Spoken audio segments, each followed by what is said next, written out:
Et c'est comme ça que j'ai prévenu à Madame la Première ministre, à qui je promets mon soutien aussi. J'ai beaucoup d'amis dans le gouvernement, mais qu'on va d'abord se laver avant qu'on se parfume.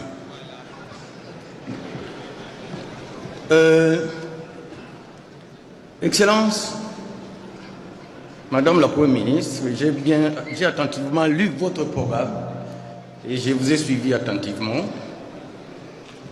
Mais avant que je n'abonde dans ce programme, je voudrais livrer un secret à cette auguste plénière.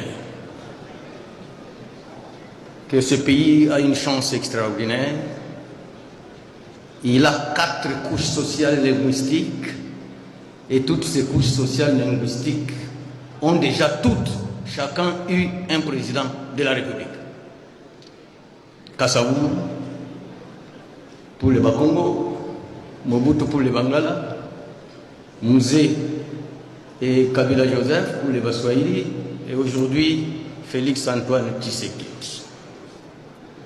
Ça signifie que en 2028, on va renouveler le cycle.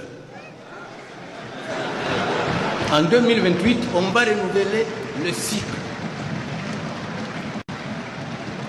Alors, en ce moment-là, il y aura un tribunal du peuple qui s'est comporté de quelle manière quand il était au pouvoir. Et c'est le meilleur qui va gagner. Honorable Président, ne me coupez pas. Madame la Première ministre symbolise ma grand-mère d'avance. Donc, elle a toutes mes bénédictions. Mais, Honorable Président, on est ici aussi pour éduquer notre peuple. Les frustrations ont déchiré beaucoup de pays. Beaucoup. Le cas du Mali, avec les Touaregs au nord, ils ont créé la Zawad. Aujourd'hui, ici au Cameroun, les anglophones, ils ont créé l'Amazonie. Alors j'ai fait une petite recherche. J'ai identifié toutes les grandes tribus du Grand Nord. Les Mongo, les Mbouza, les Ngwaka, les Bangala.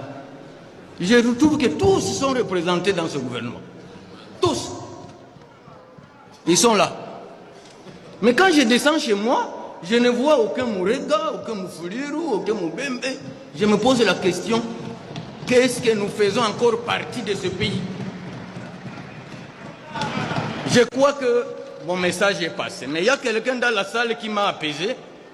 C'est pourquoi j'ai mis un peu d'eau. Sinon, j'allais exploser.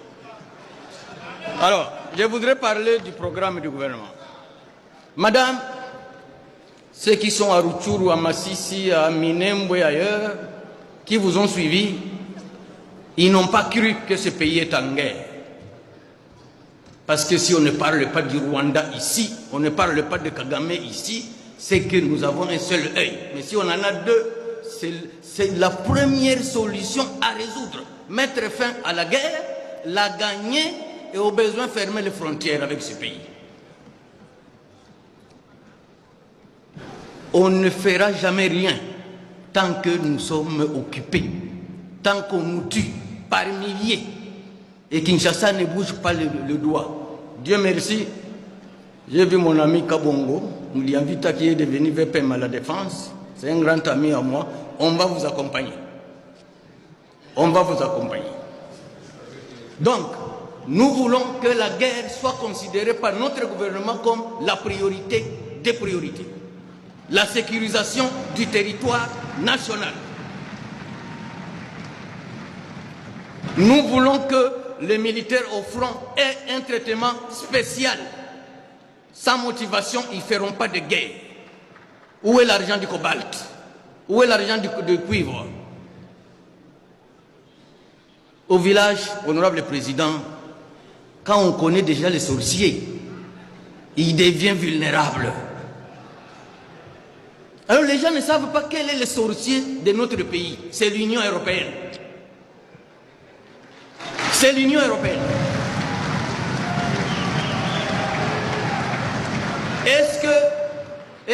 que l'Équateur peut signer un contrat avec une organisation pour le cobalt ou le cuivre?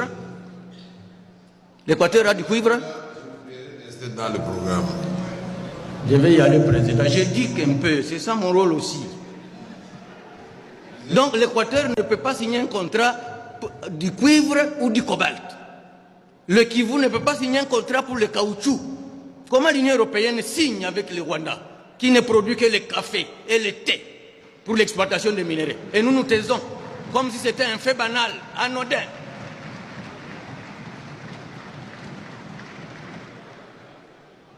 Madame la Première ministre, apaisez-vous. La grand-mère vous sécurise. Mais je voulais dire que nous devons quand même prendre certaines mesures draconiennes contre le Rwanda. Moi, je suis sous sanction de l'Union européenne. Moi, j'ai pris ça comme un acte d'héroïsme. Ce n'est pas un handicap. Nous avons le deuxième port de notre pays. C'est chez moi à Uvira, à Kalundu. Le Kenya ici, qui nous a envoyé des militaires, qui sont même dans le M23, on devait couper ces ponts-là.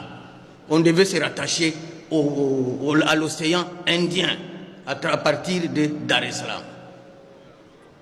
Et je voudrais, quand vous allez nous répondre, pourquoi nous faisons les beaux yeux au Rwanda et à l'Union européenne? Ce n'est pas en flattant l'ennemi que vous allez dormir. Il faut le frapper fort aussi. Il faut le frapper fort. Et je voudrais ici aujourd'hui que vous veniez me dire pourquoi nous n'avons jamais fermé nos frontières avec le Rwanda, pourquoi nous n'avons jamais rompu les relations diplomatiques avec le Rwanda. Qu'est-ce qui se passe? Quelle est la complicité? J'ai reçu 2 recommandations de 2 de mes collègues qui n'ont pas eu l'occasion de prendre la parole ici, sont de l'Équateur. Une collègue me demande qu'à la page 56, sur le 6e pilier, quelques actions identifiées, elle voulait qu'on ajoute un 3e point, mettre en œuvre la législation nationale en matière des droits des communautés dans les aires protégées. Un 2e m'a remis une recommandation, honnêteté intellectuelle oblige,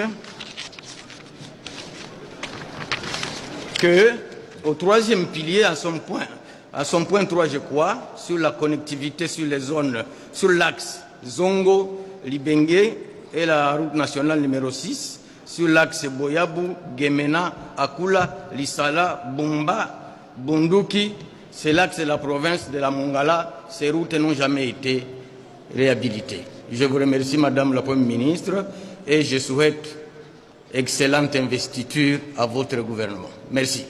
Merci, exceptionnellement bref aujourd'hui. Merci.